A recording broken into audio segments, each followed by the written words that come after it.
Hello दोस्तों, Radhe Radhe. Monika biology classes में दोस्तों आप सभी का हार्दिक स्वागत है।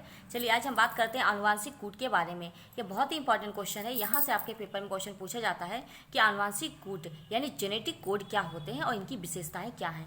ऐसे करके क्वेश्चन पूछा जाएगा कि जेनेटिक कोड पर टिप्पणी लिखिए या फिर जेनेटिक कोड यानी आनुवांशिक कूट क्या होते हैं, इनकी विशेषताओं का वर्णन कीजिए। ठीक है, तो आपको आनुवांशिक कूट को बेटा इंग्लिश में कहते हैं जेनेटिक कोड। ठीक, तो आनुवांशिक कूट को क्या कहते हैं? Genetic code. देखिए, आनुवांशिक कूट इसलिए कहा गया है क्योंकि आनुवांशिक कूट में हम बात करेंगे प्रोटीन संश्लेषण के बारे में। इसमें क्या होता है, जब प्रोटीन बनती है तो अमीनो अम्ल जो होती है प्रोटीन की इकाई होती है। ठीक है, तो प्रोटीन की इकाई को बेटा हम कहते हैं अमीनो अम्ल। तो प्रोटीन के अमीनो अम्ल, जब प्रोटीन बनेगी तो अमीनो अम्ल को पहचाना जाता है ना कि भैया ये वाला अमीनो अम्ल जो है वो प्रोटीन बनाएगा। ठीक, और प्रोटीन कौन सा अमीनो अम्ल प्रोटीन बना रहा है, या जब प्रोटीन बनती है तो प्रोटीन बनने को शुरू करने के लिए जो कोडान होते हैं, कोड होते हैं, तो किस को मतलब कुछ चिन्ह ऐसे होते हैं जहाँ से पता लगता है कि प्रोटीन मान लो बन रही है तो प्रोटीन की चेन बनती है, प्रोटीन की श्रृंखला बनती है। तो मान लो यहाँ से प्रोटीन बनना शुरू हुआ, यहाँ से यहाँ तक बनेगी तो ये प्रोटीन बनना खत्म होगा।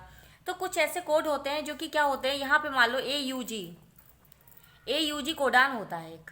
ठीक, ये क्या करता है, प्रोटीन संश्लेषण की क्रिया को शुरू कर देता है। जब पूरी प्रोटीन की श्रृंखला बन जाती है तो जब प्रोटीन खत्म बनना बंद हो जाती है, यहाँ से खत्म हो गई, तो यहाँ पे कुछ कोडान ऐसे एंटी कोडान आ जाते हैं जैसे UAA, UAG, UGA, ये आ जाते हैं जो क्या करते हैं, प्रोटीन कहते हैं सूचना मिलती कि भैया प्रोटीन बन चुकी है, अब प्रोटीन बनना रोक दो। तो ये जो आ जाते हैं ये क्या करते हैं, प्रोटीन बनने की क्रिया को क्या करते हैं, रोक देते हैं। तो आनुवांशिक कूट में आपको इसी प्रोटीन के बारे में समझना है कि प्रोटीन कैसे शुरू हो रही, बनना कैसे खत्म हो रही है, कौन कौन से ऐसे चिन्ह जहाँ से प्रोटीन बनना शुरू होगा, तो कोड होते क्या हैं। ठीक है, तो आपको देखिए आनुवांशिक कूट हेडिंग डालना है पेपर में और जेनेटिक कोड लिखना है। ठीक, पेपर में आनुवांशिक कूट को जेनेटिक कोड लिख के भी आ सकता है। तो देखिए आनुवांशिक कूट या जेनेटिक कोड क्या होते हैं। संदेश वाहक आरएनए यानी यम आरएनए मतलब मैसेंजर आरएनए यानी संदेश वाला आरएनए। तो संदेश वाहक आरएनए पर उपस्थित 3 क्षारकों का एक समूह, 3 क्षारक होते हैं, 1 2 3, मान लो 3 क्षारक हैं, 3 क्षारकों का एक समूह होता है जो एक अमीनो अम्ल को पहचानता है।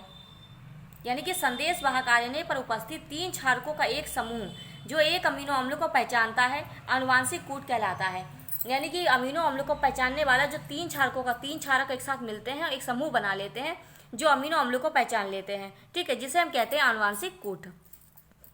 अमीनो अम्ल पहचान लिया तभी तो यहाँ से प्रोटीन बनना शुरू होगा, तभी तो वहाँ पे प्रोटीन बनेगी। इसलिए संदेश वाहक आरएनए पर उपस्थित 3 क्षारकों का एक समूह होता है। कितने क्षारक होते हैं बेटा? 3 क्षारक, याद रखिएगा, पेपर में पूछ लेते हैं कितने क्षारक होंगे, 3। तो संदेश वाहक आरएनए पर उपस्थित 3 क्षारकों का एक समूह जो एक अमीनो अम्ल को पहचान लेता है उसे एक आनुवांशिक कूट कहते हैं। 3 क्षारकों के संयोग से 64 कूट बनते हैं। अब 3 क्षारक जो है आपस में मिल के संयोग करके क्या करते हैं, 64 कूट बना लेते हैं। 64 नाम भी आपके पेपर में ऑब्जेक्टिव में आ सकता है। ठीक, तो 3 क्षारकों के संयोग से 64 कूट बनते हैं। आनुवांशिक कूट के बारे में हरगोविंद खुराना ने बताया था। एक वैज्ञानिक था हरगोविंद खुराना, जिन्होंने आनुवांशिक कूट यानी जेनेटिक कोड के बारे में बताया था। यहाँ से ऑब्जेक्टिव बनेगा। इसके लिए इन्हें नोबेल पुरस्कार भी प्राप्त हुआ। ठीक है, इतनी अच्छी इन्होंने डिस्कवरी की, जेनेटिक कोड के बारे में बताया कि 3 क्षारकों का समूह होता है जो अमीनो अम्लों को पहचान लेता है। ठीक है, उसे हम आनुवांशिक कूट कहते हैं। आनुवांशिक कूट के बारे में किसने बताया था बच्चा? हरगोविंद खुराना ने बताया था। इसके लिए इन्हें नोबेल पुरस्कार भी मिला है। ठीक है, अब देखिए आनुवांशिक कूट की विशेषताएं। पेपर में क्वेश्चन तो यही आता है, जेनेटिक कोड क्या है, इसकी विशेषताएं लिखिए। अब देखिए विशेषताएं क्या है, जो हमने ऊपर बारे में बात करी है वही आपको लिखना है। देखिए आनुवांशिक कूट 3 नाइट्रोजन क्षारकों के क्रम से बनता है। कितने नाइट्रोजन क्षारक बताए थे आपको? 3 बताए थे। तो आनुवांशिक कूट 3 नाइट्रोजन क्षारक के क्रम से बनता है। दूसरा पॉइंट, एक अमीनो अम्ल के लिए एक से अधिक आनुवांशिक कूट प्रयोग हो सकते हैं।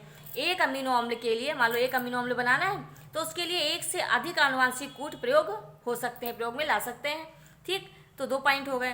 पहला क्या था, आनुवांशिक कूट 3 नाइट्रोजन क्षारक से मिलकर बना होता है। दूसरा, एक अमीनो अम्ल के लिए एक से अधिक आनुवांशिक कूट हो सकते हैं।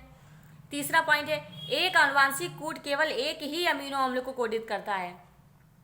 जो एक आनुवांशिक कूट है, 3 नाइट्रोजन क्षारक का समूह है, वो क्या करता है, केवल एक ही अमीनो अम्ल को कोडित करता है। अगला पॉइंट है, AUG एक समारंभन आनुवांशिक कूट है।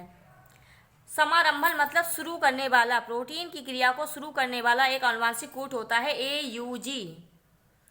3 क्षारक बताए थे, 1 2 3। तो AUG एक समारंभन आनुवांशिक कूट है, यह श्रृंखला को प्रारंभ करता है। ठीक, यानी प्रोटीन संश्लेषण की श्रृंखला को बनाने को यह क्या करता है, शुरू करता है। शुरू करने वाले का नाम बेटा पेपर में बहुत पूछा जाता है। शुरू प्रोटीन संश्लेषण की क्रिया को या आनुवांशिक कूट को कौन बनाता है? AUG। AUG क्या करता है? प्रोटीन संश्लेषण को शुरू कर देता है।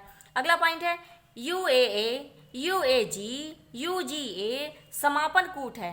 समापन यानी प्रोटीन की क्रिया को समाप्त करने वाले समापन कूट है, यानी शुरू करेगा एक और खत्म करेंगे तीन, यानी प्रोटीन की क्रिया को जो बन जाएगी तो उसको रोकने के लिए 3 कोडान आएंगे। ये UAA, UAG, UGA ये होते हैं समापन कूट। ये पॉलीपेप्टाइड श्रृंखला का समापन कर देते हैं। ठीक, यानी पॉलीपेप्टाइड श्रृंखला, यानी पॉलीपेप्टाइड वही अमीनो अम्ल वाली जो प्रोटीन बनने वाली श्रृंखला है उसको समाप्त कर देते हैं। ठीक, तो याद रखिएगा प्रोटीन की क्रिया को कौन शुरू करता है? AUG। खत्म कौन करेगा? UAA, UAG, UGA। यहाँ से बहुत इंपॉर्टेंट क्वेश्चन बार बार रिपीट होता है। ये तीनों नाम पेपर में तीनों नाम दे देंगे, ऊपर तो सभी पूछ लेंगे, तो आपको सभी पे टिक करना है कि तीनों क्या करते हैं? समाप्त कर देते हैं प्रोटीन की क्रिया को। तो बेटा ये हो गया आनुवांशिक कूट और इसकी विशेषता। आप इसे याद रखिएगा, नोट्स बना कर और लिख कर तैयार करिएगा। ठीक है, आशा करते हैं आपको हमारा वीडियो अच्छा लगा है तो ज़्यादा से ज़्यादा लाइक करिए, सब्सक्राइब करिए, शेयर करिए। धन्यवाद।